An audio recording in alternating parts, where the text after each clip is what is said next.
Meus irmãos, vocês que estão acompanhando aí essa conversa sobre o Apocalipse, esse estudo,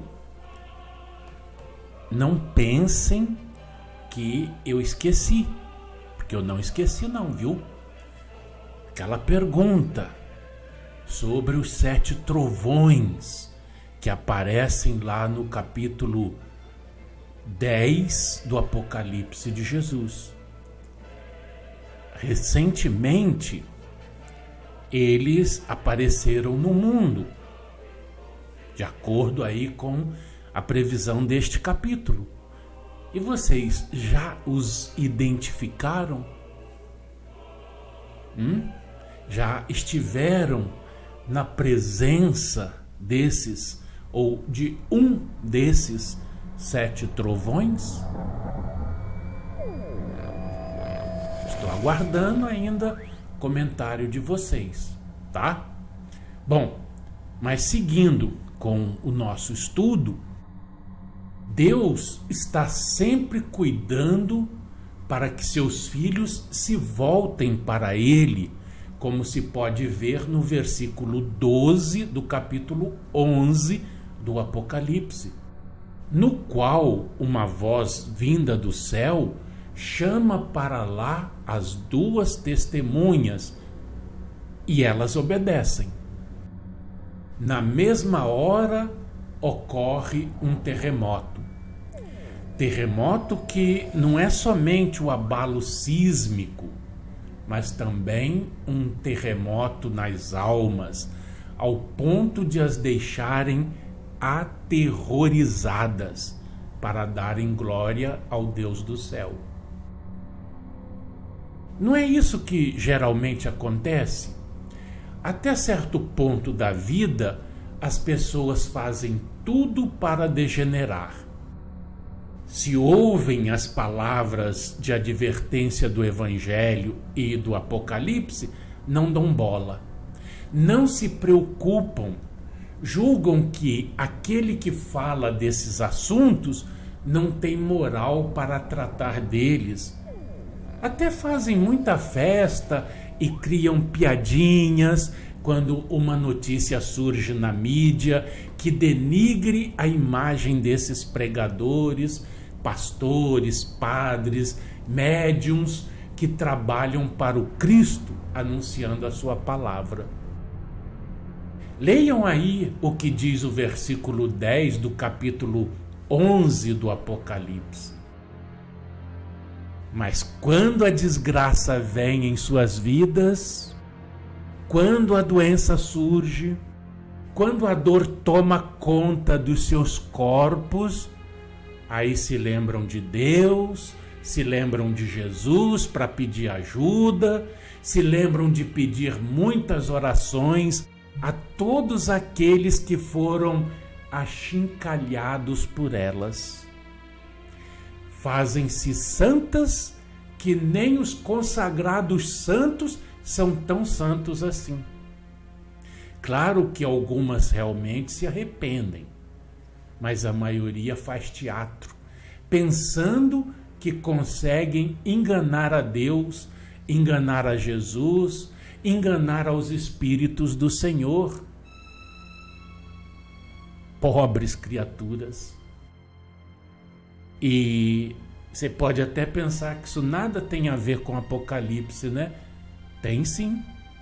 Nós não estamos constantemente dizendo aqui que hoje o Apocalipse é individual, que ele fala diretamente ao nosso espírito?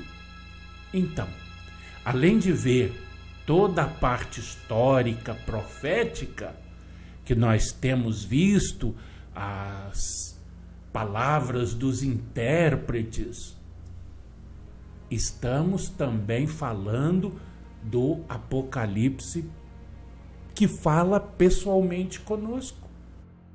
E este trecho é um dos que falam isso conosco.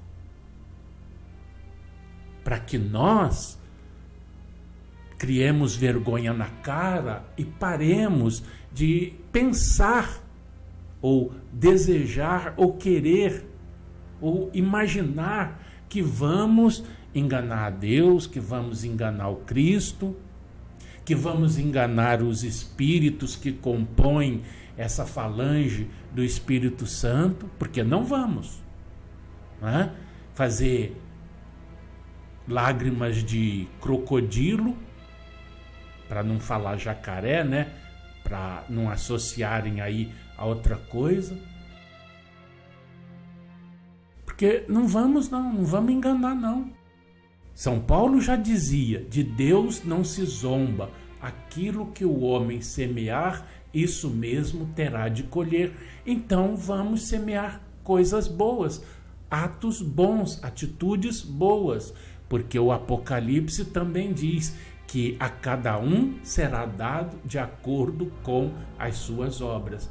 Perceberam? A cada um de acordo com as suas obras. E na hora que chegarmos aqui no texto, nesse ponto, nós vamos destacar bem isto. Cada um é pessoal, cada um é julgado de acordo com as suas obras. Certo? Essas palavras aqui do versículo 13, né, foram colocadas porque essas pessoas deram glória ao Deus do céu porque ficaram atemorizadas diante da possibilidade de morrer, como tantas outras morreram no grande terremoto. E essa morte não quer dizer morte física exatamente, tá? Então hoje, quando o mundo passa por essa pandemia, quando essas pessoas, né, estão sofrendo, e quantas estão com medo? Atemorizadas diante da possibilidade de morrer. Quantas realmente estão se voltando para Deus com humildade, com reverência, para lhe darem glória, para o louvarem? Porque a voz continua a clamar para que todos deem glória ao Deus do céu, por ter chegado o momento do seu juízo. Todos que têm juízo dão glória a Deus, independentemente de estarem passando por imensas dificuldades, até mesmo pela doença, ou até mesmo a ela sucumbindo materialmente. Seus espíritos estão glorificando o Pai Celestial pela oportunidade que lhes foi dada para resgatar os seus erros, os seus crimes.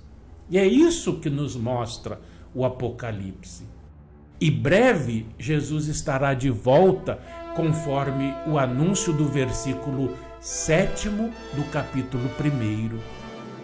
Eis aí vem Jesus com as nuvens e todos o verão, principalmente aqueles que o traspassaram, e todos se lamentarão sobre ele.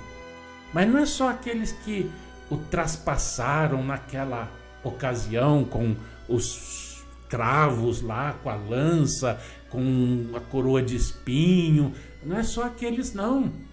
Esses que estão negando Jesus até hoje, esses também verão o Cristo voltar na sua glória, na sua majestade de fundador e governador da terra.